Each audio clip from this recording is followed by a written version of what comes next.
Good morning. Hidden in the frozen skies of Scandinavia, Sweden is building something that's making Pentagon analysts lose sleep.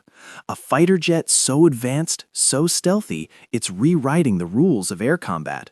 While China shows off their J-36 and America debates the fate of NGA, Sweden, a country most people associate with IKEA and meatballs, is quietly developing a sixth-generation monster that could change everything. They're not bragging about it, they're not tweeting concept art, they're just building it, and what they're planning will shock you. Welcome to our channel, where we bring you the stories behind the world's most advanced military technology. Today, we're diving into one of the most secretive fighter programs on Earth.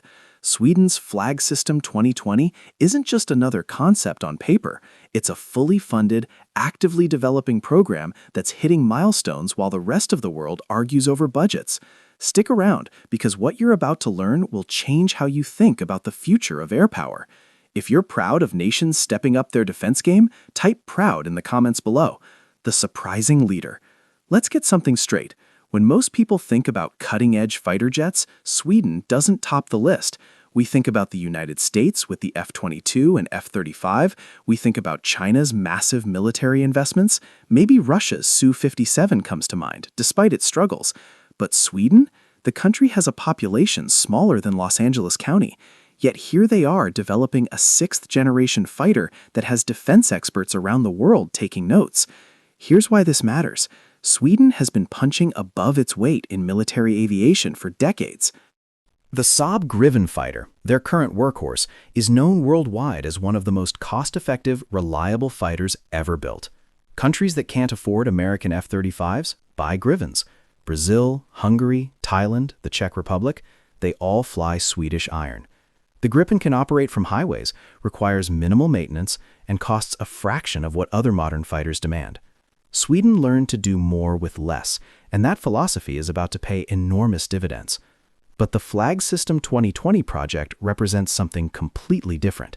This isn't about affordability or efficiency anymore. This is about domination. Sweden joined NATO in 2024 and suddenly found itself on the front lines of a new Cold War with Russia. The stakes changed overnight. The Swedish Air Force realized their Gripens, as good as they are, won't cut it in the 2040s and beyond. They need something revolutionary. In October 2025, just weeks ago, Sweden's Defense Material Administration awarded Saab a contract worth 2.6 billion Swedish kroner, roughly $276 million, to continue developing this beast. That's on top of previous contracts. They're not window shopping, they're committed. The timeline calls for design drawings of a demonstrator aircraft by the end of 2025. That's just weeks away. Then comes a flying prototype, expected around 2027, with a final decision on full-scale production planned for 2030. By 2035, if everything stays on track, the Swedish Air Force could have operational sixth-generation fighters patrolling Nordic skies. Compare that to America's NGA program, which is currently in limbo due to cost concerns and strategic disagreements. Compare it to Britain's Tempest program, which keeps getting delayed. Sweden is moving forward while others hesitate. What makes it sixth generation? Let's talk about what actually makes a fighter sixth generation. This isn't just marketing hype. There are specific capabilities that define this new class of aircraft, and Sweden is checking every single box. First, stealth. But not the stealth you're used to. Fifth-generation fighters like the F-22 and F-35 pioneered radar-evading designs with their angular shapes and special coatings. Sixth-generation stealth goes further. We're talking about materials so advanced they absorb radar waves across multiple frequencies. We're talking about reduced infrared signatures that make the aircraft nearly invisible to heat-seeking missiles. We're talking about designs that minimize acoustic signatures, meaning these jets will be quieter than anything flying today. Saab is researching all of this right now, with help from GKN Aerospace, which just received a €59.5 million investment to expand their advanced manufacturing capabilities specifically for this project. Second, artificial intelligence integration. The Flag System 2020 will have AI assistance that goes far beyond what current fighters offer. We're not talking about autopilot. We're talking about AI that helps the pilot process battlefield information in real time, suggests optimal tactics, manages complex weapon systems, and coordinates with other aircraft and drones without the pilot getting overwhelmed.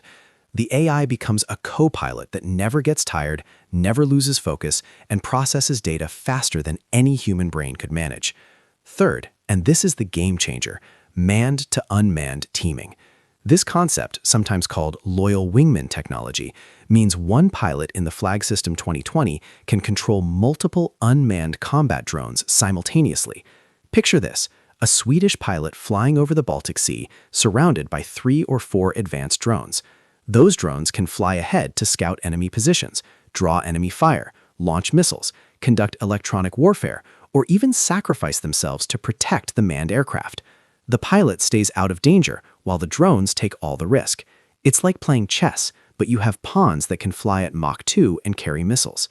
Before we dive deeper, please take a second to like this video and subscribe. Over 98% of viewers watch without subscribing. It costs you nothing, but it means a lot to us. The drones themselves are fascinating. Early concept images show sleek, supersonic, unmanned platforms that share design components with both the manned fighter and the existing Gripen E. This modular approach means lower costs, faster development, and easier maintenance. A mechanic trained on Gripen E systems can work on these new drones without completely retraining. That's smart engineering. The design philosophy. Now here's where it gets really interesting. Sweden isn't trying to copy America or China. They're building something uniquely suited to their needs, and that might actually make it more effective than larger, more expensive programs. The current design concepts show a single-engine aircraft with a dual-wing configuration. Think of it like having a smaller wing forward of the main wing, similar to what you see on China's J-20. This setup provides extra lift and stability, especially at lower speeds. Why does that matter?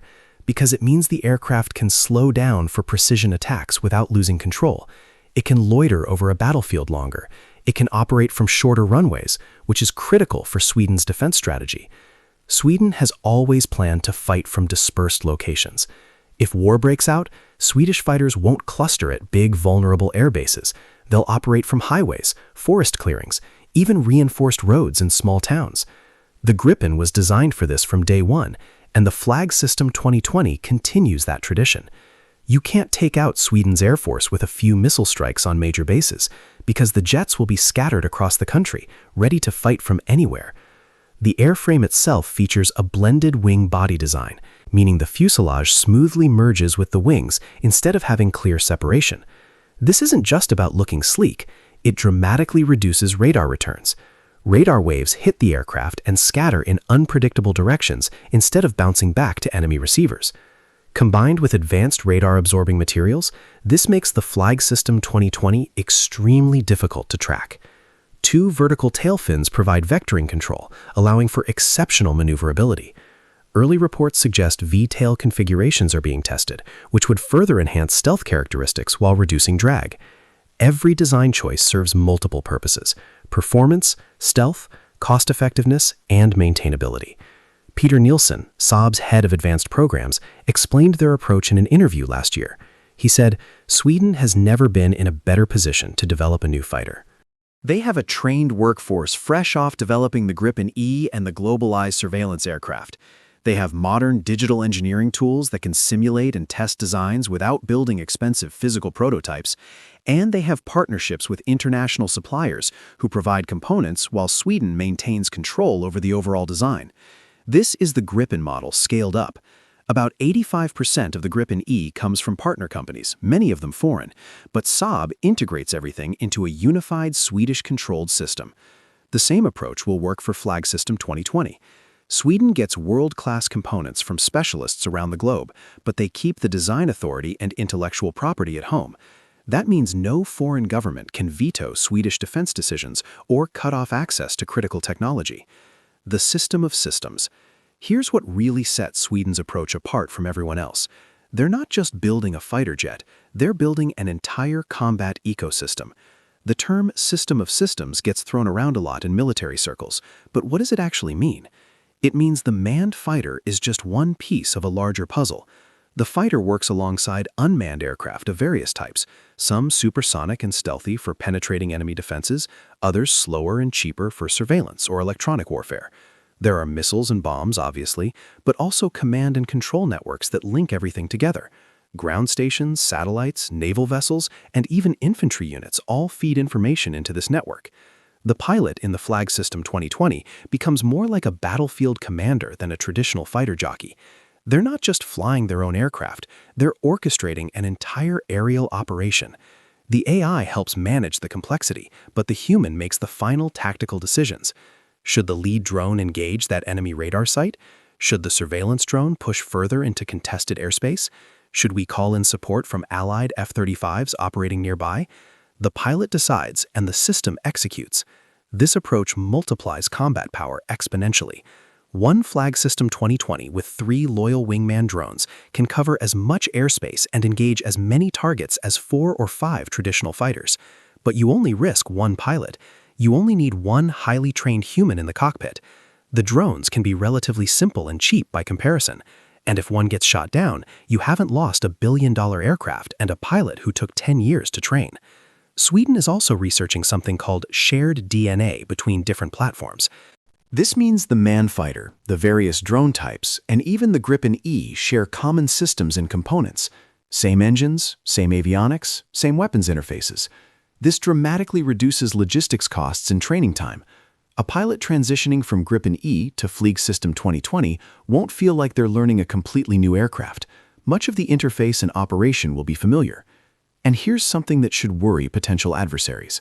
Sweden is testing autonomous Gripen E's right now, not unmanned where a pilot controls it remotely, autonomous where the AI flies the mission itself with minimal human oversight. They're partnering with a company called Helsing, which specializes in AI for defense applications. These tests are laying the groundwork for the loyal wingman drones that will fly alongside Flag System 2020. Strategic implications. Let's zoom out and think about what this means for global air power. Sweden is now a NATO member, standing shoulder to shoulder with the United States and other allies. The Baltic Sea region has become one of the most tense flashpoints in the world, with Russia on one side and NATO on the other. Sweden's geographic position is critical. Their air force needs to control the skies over Scandinavia and the Baltic approaches. With Flag System 2020 entering service in the 2030s, they'll have the most advanced fighters in the region, potentially even more capable than the F-35s flown by other NATO members, at least in certain mission profiles. This creates an interesting dynamic. American defense planners have been worried about the high cost of NGAD and whether the US can afford to procure enough 6th-generation fighters. Sweden might provide a solution. If Flag System 2020 proves successful, other NATO countries might want in. Smaller nations that can't afford to develop their own 6th-generation programs could partner with Sweden, spreading development costs and creating a common platform across the alliance. Poland, Finland, Norway, the Baltic states. All of these countries face similar threats and have similar operational requirements. A Swedish 6th-generation fighter designed for dispersed operations, highway basing, and Baltic air defense would fit their needs perfectly. Suddenly, Sweden's modest program could become a major export success just like the Gripen before it. There's also the innovation factor. Sweden is pushing boundaries in areas where American and European programs have been cautious. The heavy emphasis on manned-unmanned teaming, the modular system of systems approach, the plan to share components across multiple platform types. These are bold choices that could set the standard for how 6th-generation air combat actually works. Right now, defense analysts around the world are watching Swedish progress closely. The first demonstrator flights in 2027 will be a major milestone. If Saab delivers on its promises, if the technology works as advertised, it will validate Sweden's entire approach and potentially influence how other nations develop their own 6th-generation programs. Challenges and reality check. Now, let's be honest about the challenges. Developing a 6th-generation fighter is extraordinarily difficult and expensive. Sweden is attempting something that even the United States, with a defense budget larger than the next 10 countries combined, is struggling with. The cost issue is real. The Gripen's biggest selling point has always been affordability. The Flag System 2020 won't be cheap. Advanced stealth materials cost a fortune. AI systems require massive software development.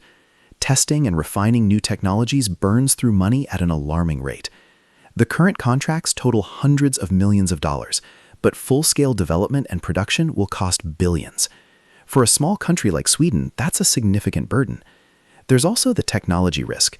Sweden is pushing into territory where only the United States and China have operated. Can they actually deliver radar-absorbent materials as effective as American coatings? Can their AI systems match or exceed what the US is developing? Can they solve the complex problems of manned-unmanned teaming in combat conditions? These are open questions. Timeline risk is another factor. The plan calls for a demonstrator by late 2025, prototype flights in 2027, and operational aircraft by 2035. That's an aggressive schedule. Programs this complex almost always face delays. Technical problems crop up, testing reveals flaws that require redesigns, budgets get cut. A lot can go wrong between now and 2035. And there's still the possibility Sweden might not go through with it. The final decision won't come until 2030. By then, circumstances might have changed. Maybe the threat environment looks different. Maybe other options become available. Perhaps joining Britain's Tempest program or purchasing a foreign design. Perhaps budget pressures force a rethink. Nothing is guaranteed. But here's what we do know. Sweden is serious. They're investing real money. They're hitting milestones. They're not just drawing pretty pictures. They're conducting wind tunnel tests, developing materials, writing software, and building partnerships. The momentum is real. Conclusion. Sweden's Flag System 2020 represents something special in the world of military aviation. It's a small nation refusing to be sidelined in the next generation of air combat. It's smart engineering and strategic thinking combined with genuine technological ambition. Whether it will completely dominate future air combat remains to be seen. That's a high bar, but it will certainly be a force to be reckoned with. The frozen skies of Scandinavia are about to get a lot more interesting. Sweden is building the future, one design milestone at a time, and the world should be paying attention. If you found this deep dive valuable, hit that like button and subscribe to our channel for more stories about the technology protecting our freedom. The next few years will be critical for this program, and we'll be here to cover every development. Thanks for watching, and we'll see you in the next one.